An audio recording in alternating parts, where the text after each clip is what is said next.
Hello, good morning. How are you guys? Welcome. I am just going to set up my phone and make sure I can see all of the exciting comments that anyone has. So bear with me. And I look forward to seeing everyone join in. So I could just sing the hello song in the meantime. All right, shall we? Hello, everybody. Hello, everybody. It's nice to see you here today. Hello, everybody. Hello, everybody. It's nice to see you here. Hello, do I yell it? Hello, do I yell it? Hello, hello, hello, hello.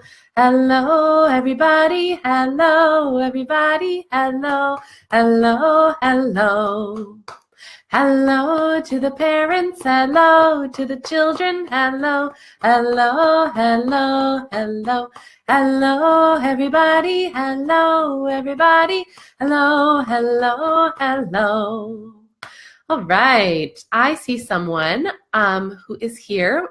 Why don't you go ahead as people appear, go ahead and introduce yourself, who you are, where you are in the world, if you have a little one, how old he or she is, if you work with children, etc. Just let me know who's here with me. I can see that there's a couple of you coming on in. So just introduce yourself as we go along. I am so excited to be here today. It's another Friday. I love Fridays. I hope everyone had a great holiday. Anyone who celebrated Christmas, let me know what did you do to celebrate. You may have noticed I got a haircut. That was my celebration. I also spent some time with family and friends, and it was really nice because I was, spending time. My husband's family and I both live my husband's family and my family both live very close to each other, so we were able to just sort of hop and bop right around each other, which makes things easy. But what were the holidays like for you? I know that they can be very stressful, especially with young children in tow. So tell me, what was it like for you? Go ahead and please introduce yourself if you just joined us. I'm just going to give you a tiny second about my background, who I am, why you're joining me today. My name is Ayelet Marinovich. I'm the creator of Strength in Words and strengthinwords.com and the Community LAB. And I'm a pediatric speech and language pathologist and a parent educator. So really what I am interested in is the spaces that connect us, right? There's plenty of resources out there that we can find that divide us. Hi, Katie, welcome. And hi, thank you, Stacy Bryden, for recommending me. That's awesome. So I was just going to say that there's so many resources we can find out in the world that divide us and focus on sort of the things that separate us, right? But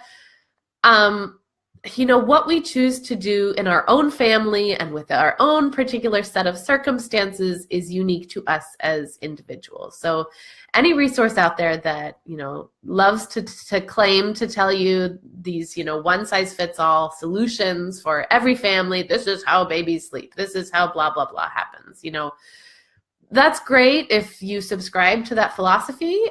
Awesome. And if you don't, you will find something out there that works better for you.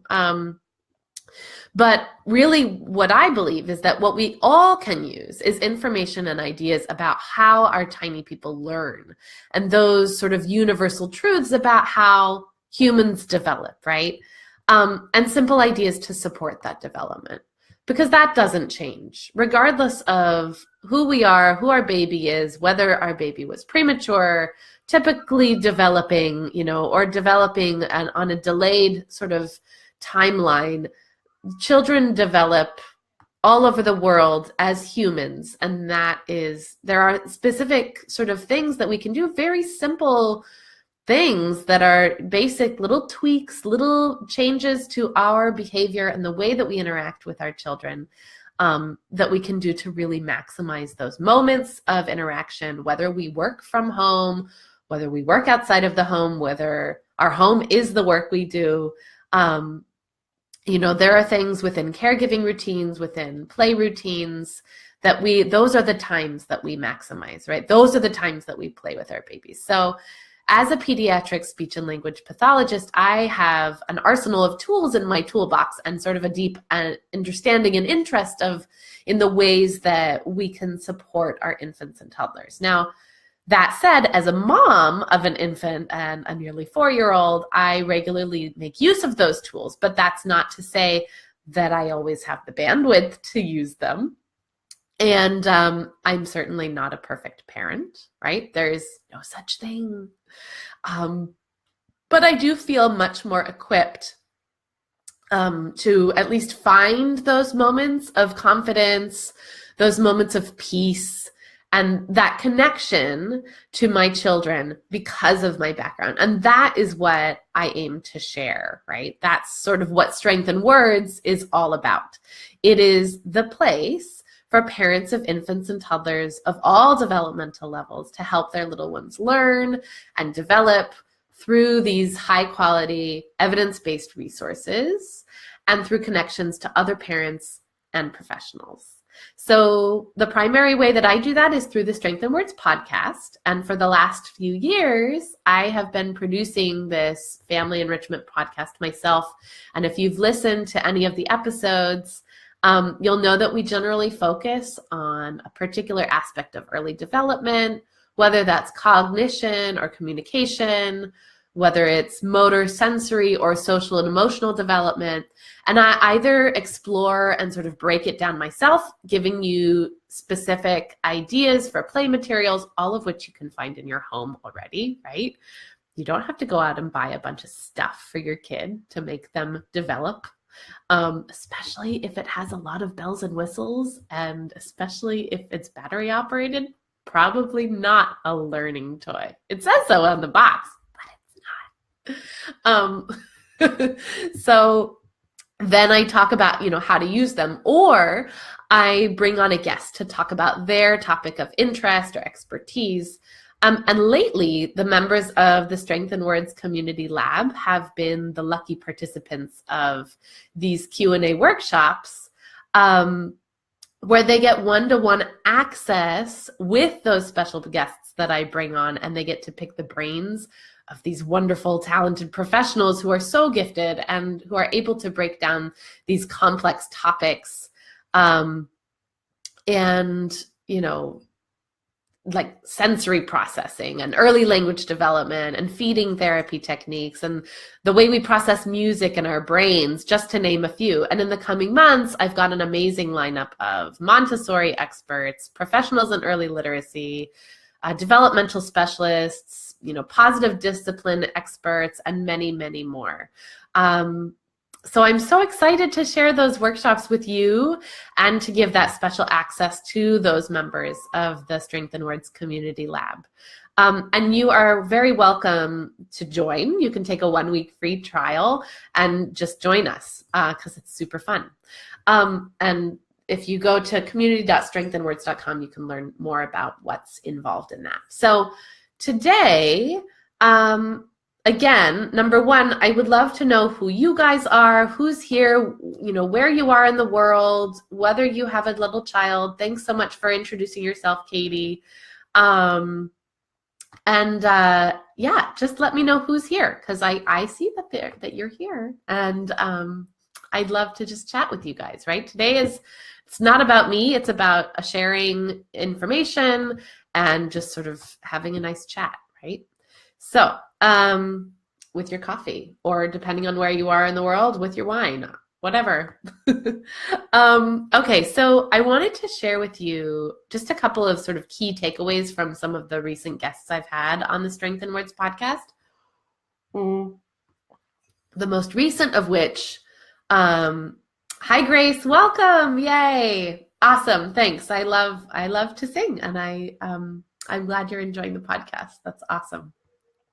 So the most recent of our guests has been Emily Cohen, who is a pediatric speech and language pathologist as well.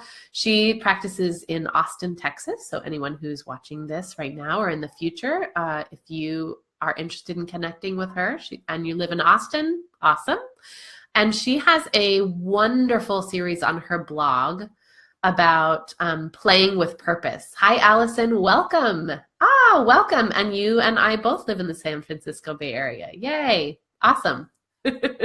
So Emily Cohen, who's the speech language pathologist that I just had on the podcast recently, we spoke about sort of what this concept of playing with purpose is and why it's important. And sort of one of the big, aha moments from participants of that workshop and from that I had really was what Emily was talking about as far as the importance of sitting or laying face to face with our young child, right?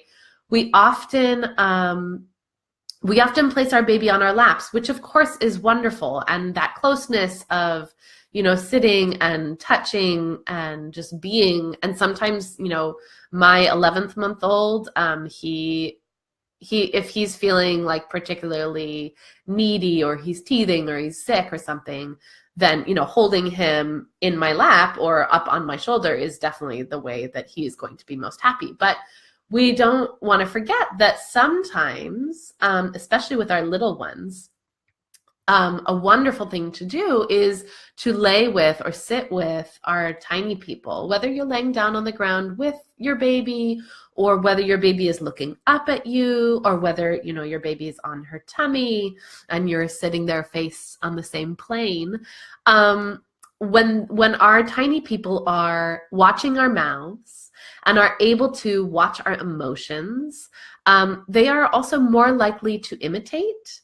And that is how they learn to imitate language. They are observing language, and they're interacting with us, right? They're watching our mouths, they're looking at our faces, they're making eye contact. All of those things are sort of these early communication, you could say, milestones, but also those things promote early communication.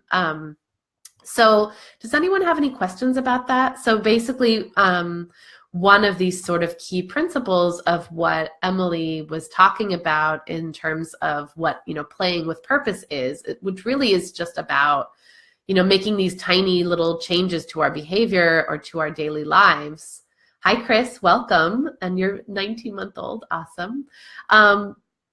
In that, we maybe organize our living space slightly differently, making things like slightly more and slightly less accessible to our children so that they have to communicate with us, or giving our baby choices, or whether we, hold up something to our face so that our baby has to look at us or is, encouraged to look at us and make eye contact and watch, because that is how they learn and how they learn to become how they're encouraged to become more social beings, because they come out that way, right? We don't have to make them into social animals. Humans are, by the very nature, social animals. Some babies have a little bit of a harder time with that every once in a while. Sometimes, we have sort of a sensory overload and it can be difficult to always engage. And if your baby is turned off by wanting to look at you, that's fine. We're not going to press that, right? But just sort of this big aha moment that I had when I was talking to Emily in the Strength in Words podcast about playing with purpose was that, that importance of sitting and just sort of looking at your baby instead of always having them on your lap or always, having them in one particular position. So I would love if you will watch that or listen to that episode on the Strength in Words website or on iTunes. You can download it there. I'd love to hear what you think about that episode too.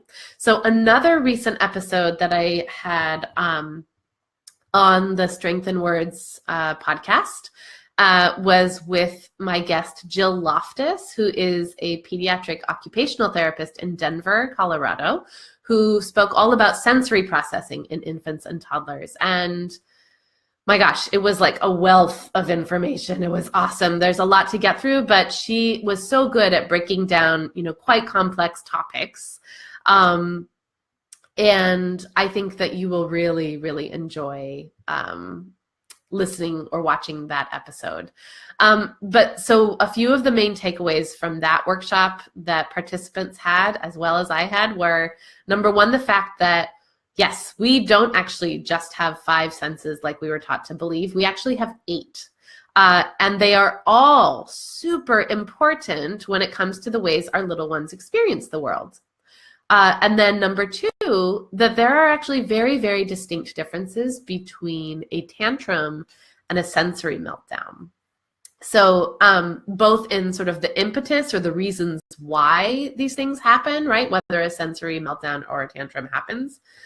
Sometimes also in the ways that they look in our child's behavior. And then definitely there are ways that we can help get our children through each of those sort of very distinct experiences that look very different depending on which one it is, whether it's a tantrum or a sensory meltdown. Now, I know that some of you with younger infants are not yet experiencing anything looking like either of those things. Oh, good. I'm getting a like. Hooray.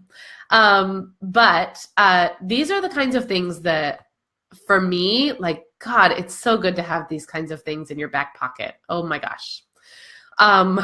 Because when these things hit, right, like all of a sudden the parenting part of parenting comes into play, right? When your baby has opinions and they are not necessarily lined up with yours. And I have to say, my 11-month-old, that started already, like way already. With my big boy, who's almost 4, I remember distinctly the first time he got upset with me about something that I did that he didn't like, right? Like I took a bite out of his cracker and he didn't like that. Like he was pissed. But my little one, and that one with my big boy, I think that happened, he was probably like 13 or 14 months. But with my 11-month-old, my little guy, he's been pissed at things that I've done and like arches his back and just, he is very opinionated. And that's been, I think, for me, one of the most amazing things is I knew that they would be different. I knew that my 2 children would have different personalities. And I also knew that because my older one was like so cautious and calm, and like we were lulled into this like, you know, sense of like, we're the best parents ever, right? I knew that that would mean that my next one was going to be a handful. And we were right. He is a handful. He's an amazing, hilarious handful, but he's a nut. I can't wait to see what that brings. So, you know, guys, I'm just rambling. I mean, I have sort of an agenda here, but please feel free to chime in anytime because I'm just sitting here talking, and this is meant to be an interactive session. So again, thank you to all the people who have introduced themselves. But let me know, you know, what are some of the things that you're struggling with? What are some of the things that have been useful for you, tools, bits of information that you've learned, you know, either from Strength in Words or from any other resource that you've found? You know, what are some of the resources that you enjoy and that are useful to you? And also, yeah, let us know, like, what are some of the things that you're having a hard time with? Because, you know, this is just a time to sort of chat. So let me know. Go ahead, leave a comment. Okay. So those are 2 of the recent podcast episodes that I'd love to let you explore more on your own. And feel free to leave a comment on the website to let me know about your biggest takeaway. Or of course, you know, send me a message or leave me a post on the Strength in Words Facebook page, letting me know, you know, what was something that you learned or that was really useful.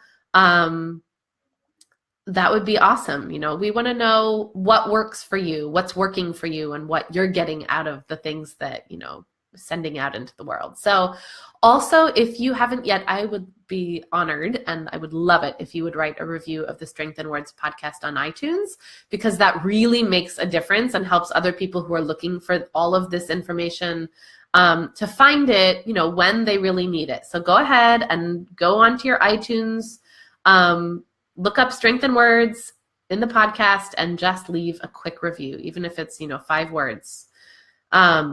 The rating and especially the review is super helpful because that brings us up when people search for, family podcast or parenting podcast or infant or toddler or whatever that is. So that would be awesome. And share, disseminate. Strength in Words is a great resource. I know because it's exactly what I wanted when I didn't have it. So anyway, that said, I wanted to talk a little bit because during our last Ask Me Anything session, which was a couple weeks back, I talked about a few songs that I like to use during caregiving or play routines. And I'm curious to hear what songs some of you are using and also how you're using them. So if there are any songs that you guys are using at home that you can tell that your little one just loves, or that you just really like singing because maybe it meant something to you when you were little, or, oftentimes we sing songs that we have associations with when we were little, that someone special sang to us. So let me know in the comments, what are some of the songs that you're singing at home? But today I would just want to show you a few ways that I like to sing one of the songs that tends to get stuck in my head. And that's called Ram Sam Sam. But before we get started, let me just say Donna or Donna. Oh, awesome. You're a pediatric speech language pathologist and a Grammy to a 7-year-old and a 2-year-old. Awesome. Thank you. I appreciate that you'll share. Thank you. That's great. Yeah, I have a lot of pediatric speech pathologists and occupational therapists and all different kinds of, educators and therapists working with little people who tend to share these resources. And I just appreciate it so much because, again, this is the stuff that it's really useful for parents, whether your child is developing along a, typical trajectory of, progression of development, or whether your child has, any kind of delays. This is really useful information. Oh, I got a lot of likes. Thanks, guys. Okay, so let's sing Ram Sam Sam. Does anybody know this song? I love it. Thanks, Natalie. Yes, I love my bangs too. All right, great. Ram Sam Sam, Ram Sam Sam, gooly gooly gooly gooly gooly, Ram Sam Sam, Ram Sam Sam, Ram Sam Sam, gooly gooly gooly gooly, Ram Sam Sam, Raffy, gooly gooly gooly gooly gooly, Ram Sam Sam, Raffy, gooly gooly gooly gooly gooly, Ram Sam Sam. So one of the reasons why I love this song is because number one, it is a song with no words, right? It's a song with words, but it doesn't have any specific meaning. There's no, actual content or semantic meaning to the words of Ram Sam Sam. It's not language, right? It's sounds, it's vocalizations, but it's not any real song. So I think that really helps us when we figure out, so many songs. We want to use songs, we want to use music, but it can be really difficult to remember that we don't actually have to remember the words to songs, right? We can make them up. And oftentimes that is something that we're going to find our children are paying even closer attention to and are really attending and finding what we're doing more interesting, right? So one thing that you can do with especially songs that don't have that semantic content or real words is sing it with any kind of substitution or variation. Obviously, again, this is something you can do with any song, whether it has words or not. But you're just gonna substitute it for something that you're doing, right? Christine says her daughter has been in the habit of singing the Brahms lullaby from the artist Jewel. Oh, how nice.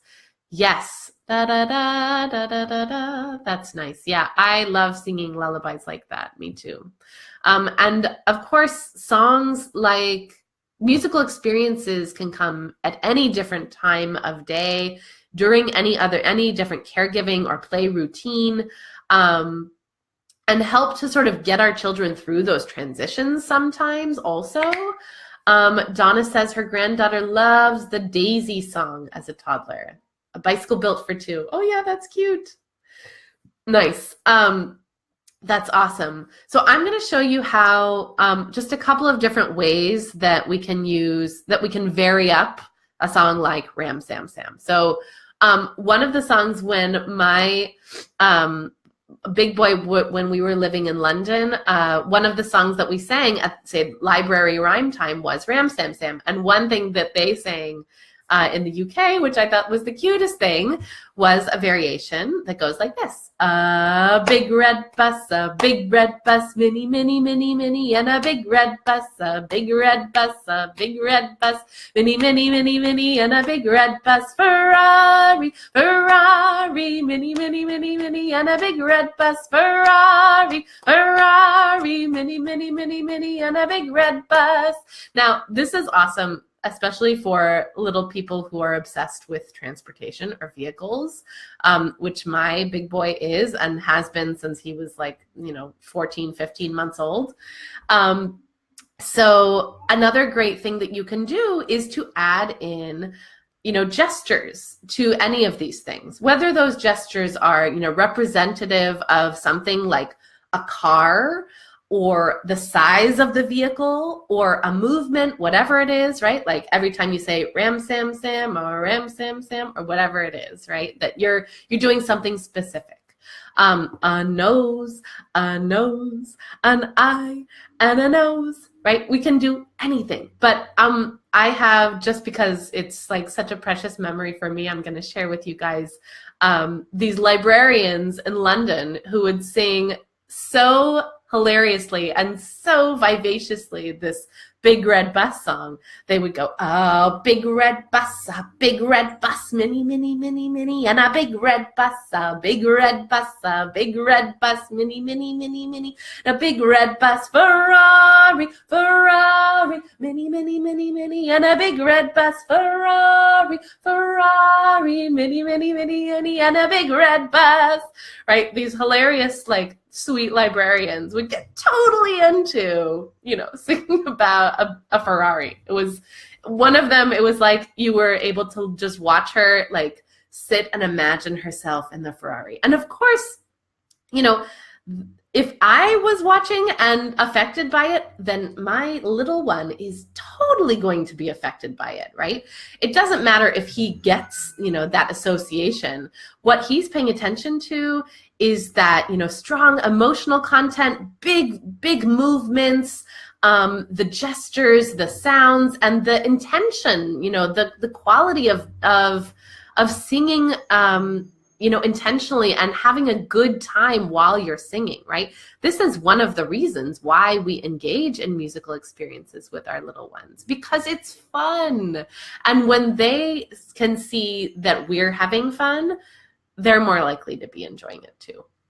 So let's see, what's another, variation that we can do with, say, Ram Sam Sam. Okay, say your baby loves to go to the window or the front yard and watch the cars go by. So you can then, sing exactly about what you see or what you saw happen or what cars are parked in the neighbor's yards or on the street or, whatever that is. You can make your own Big Red Bus song, right? You can sing, you can point to something, and you can say, oh, the garbage truck, a garbage can and a garbage truck. And then, oh, the lamp post, right? It doesn't matter what it is. When you are modeling vocabulary connected with gestures like pointing, when you're focusing on things like joint attention, which is a term that we use as speech pathologists or anyone working in, early childhood education, what that means is really that you and your little one are both focused on the same, object or activity or person, and there's some understanding between the two of you that you're both jointly attending or looking at that same thing, right? So there's maybe a glance back and forth, or like a, yeah, it's an airplane. See, it's an airplane. Or whatever it is. That's like a really nice sort of precursor to to language, right? And we look at joint attention as something that actually usually occurs within sort of the second half of the first year of life. So around 9 months, we're generally seeing our children engaging in joint attentional acts or things like that, sort of both like referencing the same thing and then looking at each other to be like, yeah, that happened, whether it's a book or a bubble or a thing on the street or an airplane in the sky, right? So, excuse me, we can use music very, very easily and very simply to teach vocabulary, to build on things like joint attention, to model gestures and model all kinds of things for our children. And looking at things that are right there in our environment and based on what we call contextual cues or the context of what we're doing, right? Because that is really how we teach our children about communication. Does anyone have any questions? Does that make sense? Does that resonate with anyone? Anybody who has, excuse me, a child who's maybe not yet communicating through words, but maybe is experiencing, things or showing ability to attend jointly, let me know. Does that make sense? Does that sound like something you've seen or experienced, or does that, resonate with you? Now that also brings me to this sort of subject of what we call infant-directed speech, which is essentially like we change the rhythm, we change the pitch, we change sort of the variation in our voice. We slow down our voice. And this is, some people refer to it as motherese or parentese. And the technical term for it is infant-directed speech, right? It's how we speak to young children instead of that sort of term, baby talk. It's the like, oh, what do you think, right? We slow down. Maybe we even move our bodies towards our children. We basically make our voices more musical, right? Christine says, yes, my daughter and I drive by the airport on our way home from daycare every day.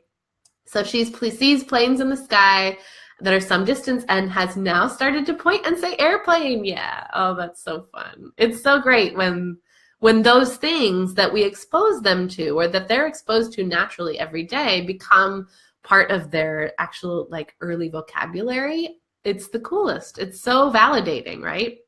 Because we start to see that all that input every time, every single day when you pass the airport and you say, look, there's another airplane. There's an airplane in the sky. Soon, she goes airplane or appa, whatever it is, right? It starts and then it's shaped into a more robust version of the word. So that experience of all the input becoming output from your child, yeah, that's super validating and such a fun thing, Christine. Thanks for sharing that with us. So if you are interested in learning more about infant-directed speech, you can listen to that podcast episode, which I think I've included a link for here in the description of the video. Okay, Katie says, since my little one is just 3 weeks old, what should I be doing for him? Is it too early to be thinking about developmental activities? Right. This is a question I get a lot. I think, number one, just the fact that you're asking, you're probably already doing everything that you're supposed to be doing. Little tiny newborn infants, what they need for development, what they get from development. And Katie, I think, are you in my community lab? I think you are. There are wonderful, there's my infant development curriculum inside the community lab, but anyone with a tiny infant too, you can sign up for Strengthen Words Weekly. And I have, it's like basically you get, great, Katie, good. So you'll see in there's all kinds of great things in that infant development curriculum. that gives you access to, everything that your baby needs. But really, it's all about just being close, providing that physical connection, talking, letting them hear your voice, singing, and providing those close experiences, right? Movement experiences, letting your tiny person experience the world, because we know that infants and toddlers learn through movement, especially tiny babies, right? They're experiencing the world through this, the sensory and movement thing, right? It's like sensorama world, which is a term that I first heard from Anya Witkowska, who I also interviewed on the podcast, and I'll put a link into that because she's a somatic movement therapist, and she talked on the podcast episode Understanding Babies Through Music on Strength in Words about 1.5 years ago, and I have it. It's a wonderful episode where she shares all about, how babies really learn through movement and what kinds of movement experiences are just super, super useful for them. So I encourage you, and I'll put the link in for that as well once we're done here. But yeah, so basically, just really letting your baby move. All you need is a nice surface, and fresh air, and you. That's really all you need to support your infant, your tiny newborn's development. I like to say that infants and toddlers learn through observation, imitation, and interaction. That is how they learn. So however we choose to present our the experiences with them, to them, in the world, that is how they're learning. So whether they're learning through just interaction with us, observation of how we're using objects, and that's like objects in the kitchen, objects in the bathroom, right? Literally, when we are taking the wipes out of the wipes bag and wiping their bums with it, that they're learning what that object is used for. And they're learning about interaction, and they're going to want to imitate what we do, right? And that's why when a little boy who has access to a little, stroller, a toy stroller, wants to push the baby in it, that's a gender neutral toy, right? A stroller and a little baby, they're great toys for boys and girls, because our little people want to imitate us. And that starts around, 12 to 18 months with this thing called symbolic play that they start doing. They start to imitate what they see us doing and using objects in their environment to symbolize routines, like combing hair, right? That's why with a little toddler, you'll start to see a child pick up a card or, whatever it is, and pretend to comb their hair, right? So, so that's, those are just a few ideas for you. Now, okay, so I was just gonna say that if you like singing with me, we also do live music classes each month in the Community Lab, and the next one is actually going to be a week from today, Friday, January 5th. Woohoo! So if you sign up before then for your 1-week free trial, which I would love you to come in, you can actually attend for free, which would be great.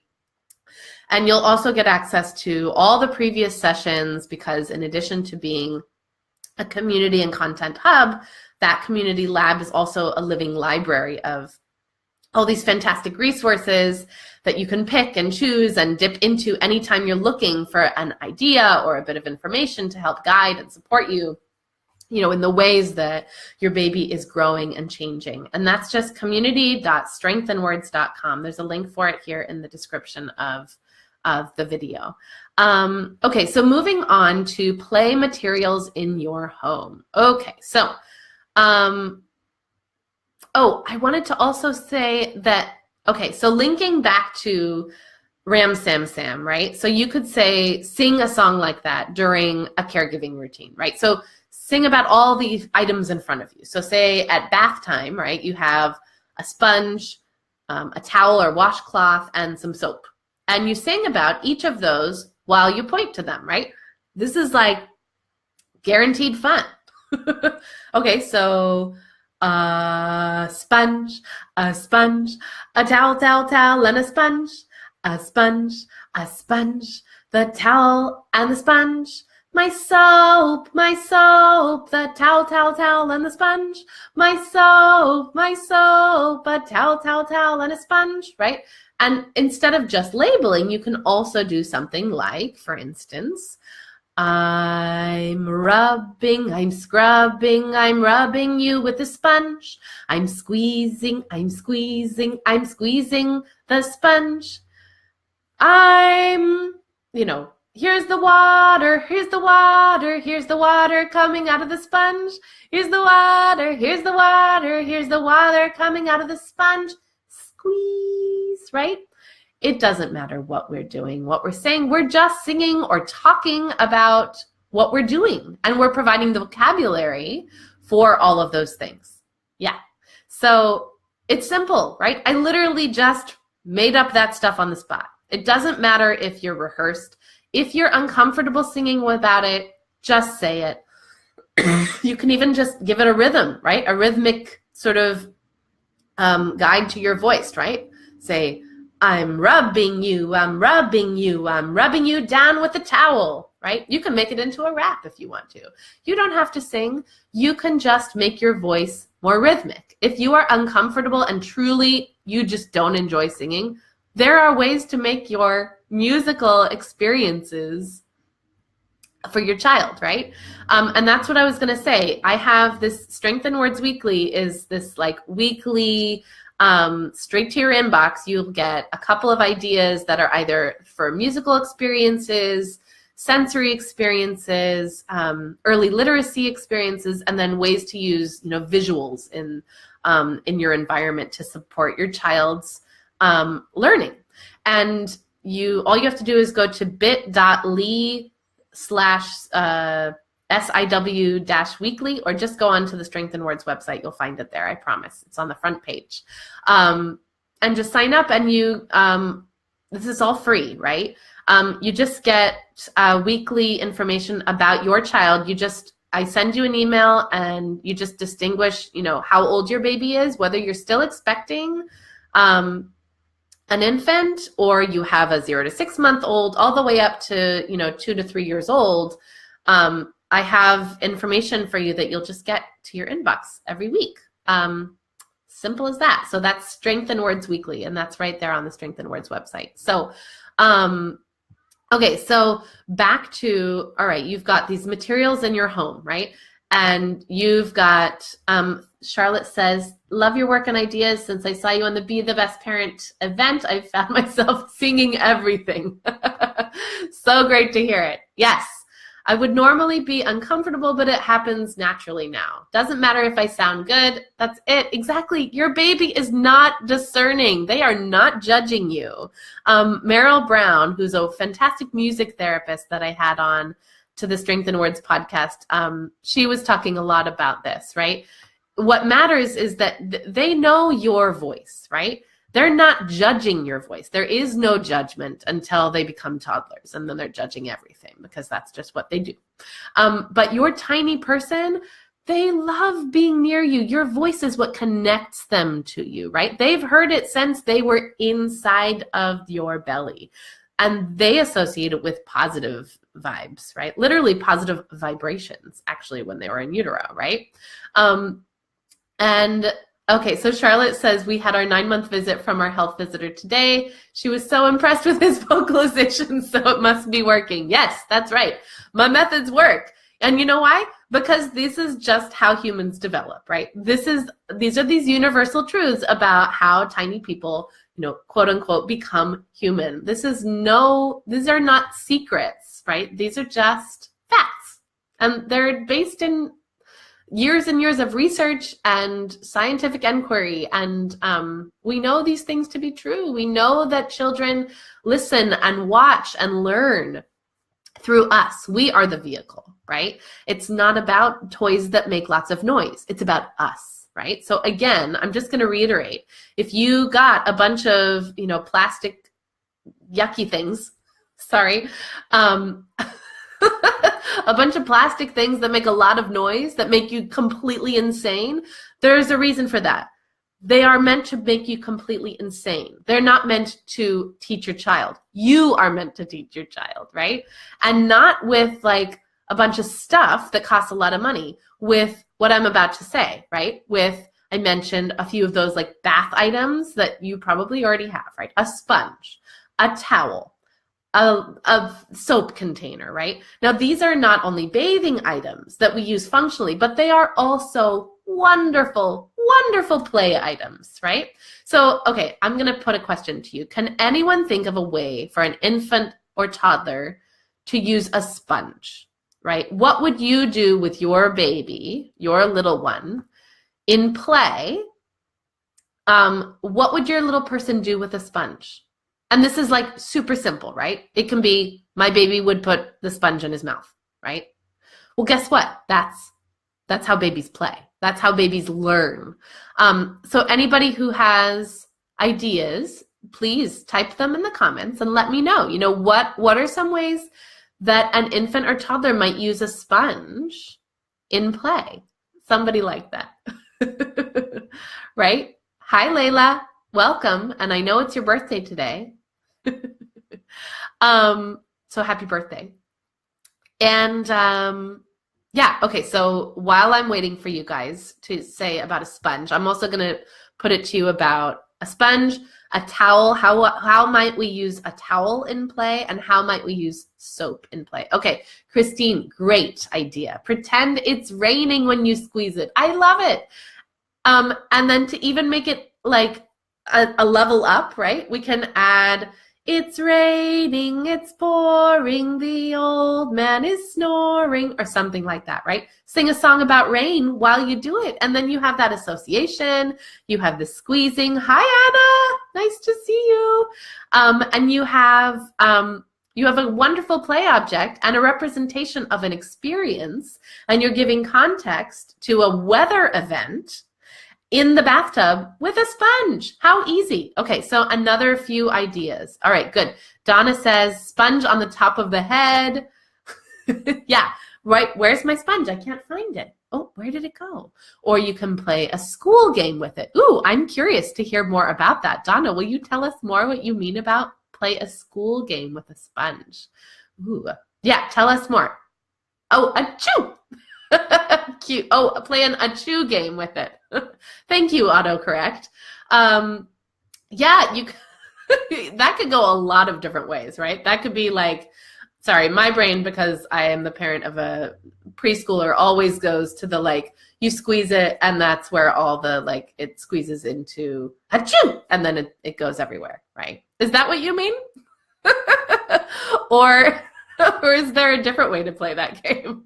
But as you can see, guys, like there's no end to possibilities, right? So for instance, you might just squeeze it and just say squeeze, right? Or a baby might squeeze it, and while they're squeezing it, you might say squeeze. Ooh, the water's coming out. Ooh, so much water, right?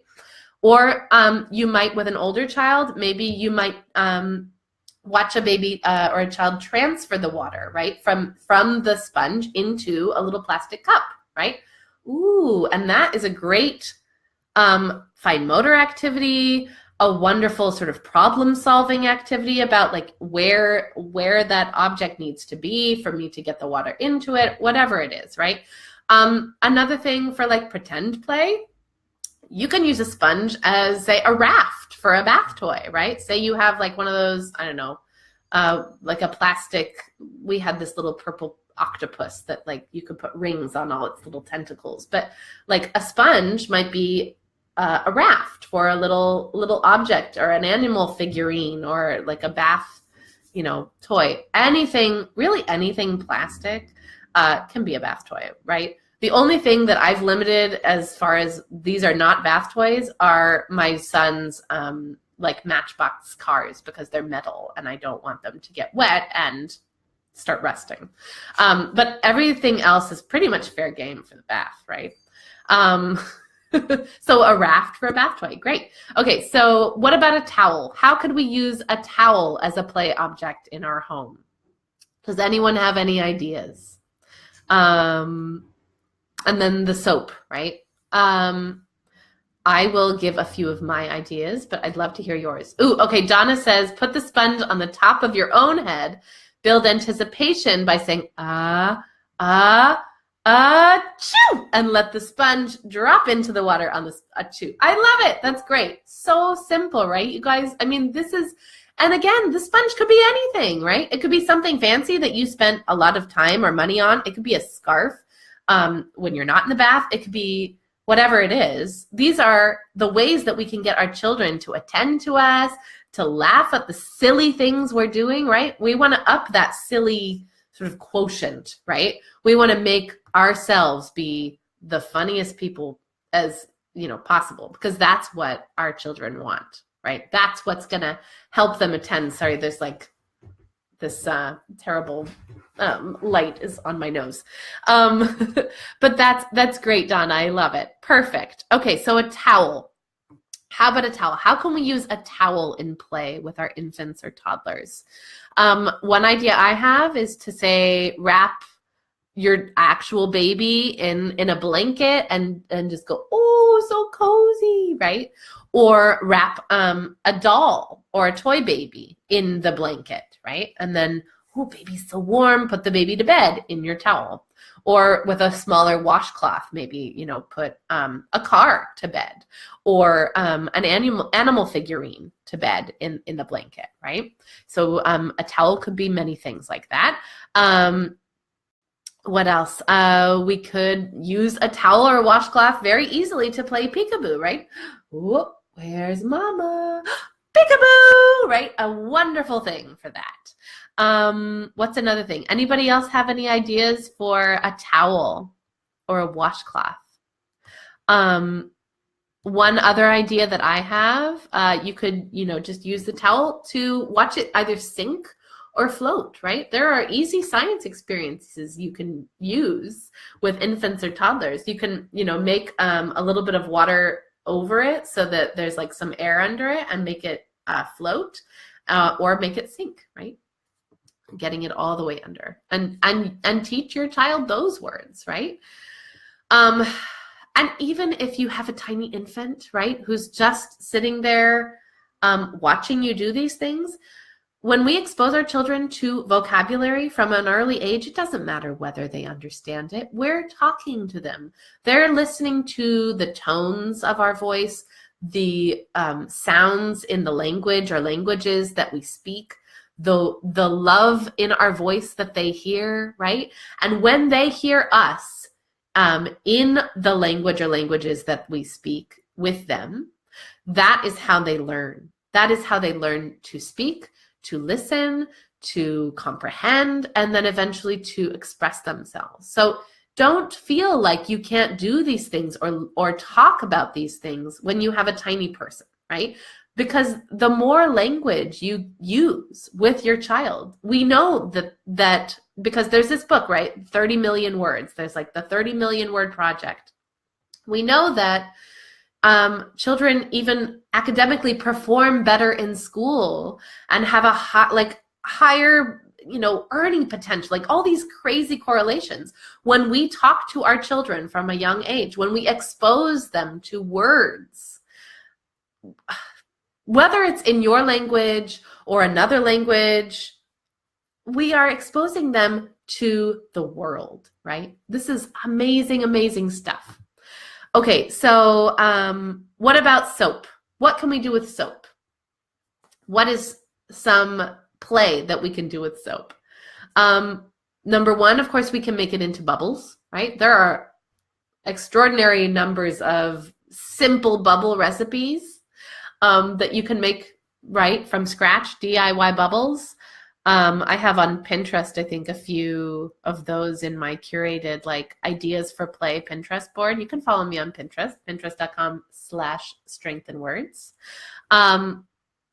Because Pinterest can get really overwhelming. I like to keep mine pretty, just stuff I actually use and stuff I recommend and useful things that are not okay, go and buy, the pipe cleaners and all this stuff that you don't already have at home. The stuff I like to to put on my Pinterest boards is like things that you can do with a cardboard box, right?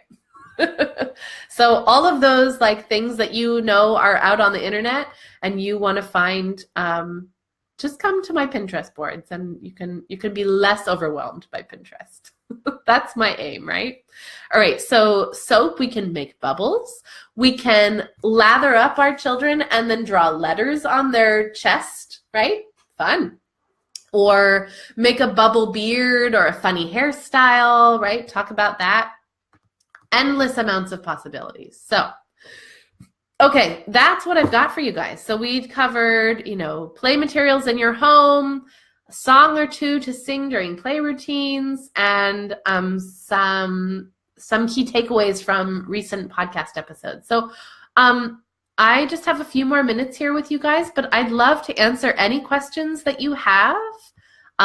Does anyone have any struggles, any questions about development, any questions about play? Thanks, Katie, for asking yours. But with the remaining people that we have today, I'd love to just hear from you. What's been helpful? What's your biggest takeaway from today?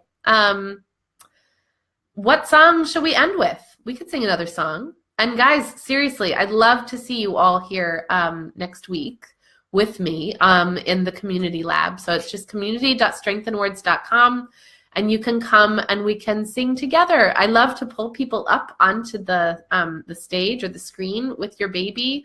It's so fun. And then we can sing about you and your baby and what she's doing all together. It's so fun. So anyway, thanks for coming, you guys. And I'll just end with my goodbye song, okay? All right. Thanks for being here. See you later. What will you do the rest of your day? Goodbye, Ayelet. Goodbye, Donna. Goodbye, Anna. Goodbye, Christine. Goodbye, Layla. Goodbye, Charlotte. Goodbye, Katie. Goodbye, Tanya. Goodbye, Phoebe. Goodbye, Natalie. Goodbye, everyone. See you next time. We laughed and we played. We're getting very clever. This is what counts, being here together. Thanks so much, everyone. I really appreciate you joining me and spending some time with me today. Have a wonderful Friday and a great weekend, and I look forward to hearing from you more. Don't hesitate to email me or send me a message. You can reach me at ayelet@strengthinwords.com, or just send me a direct message here on Facebook anytime. I'm around. All right. Thanks, guys. Have a wonderful day.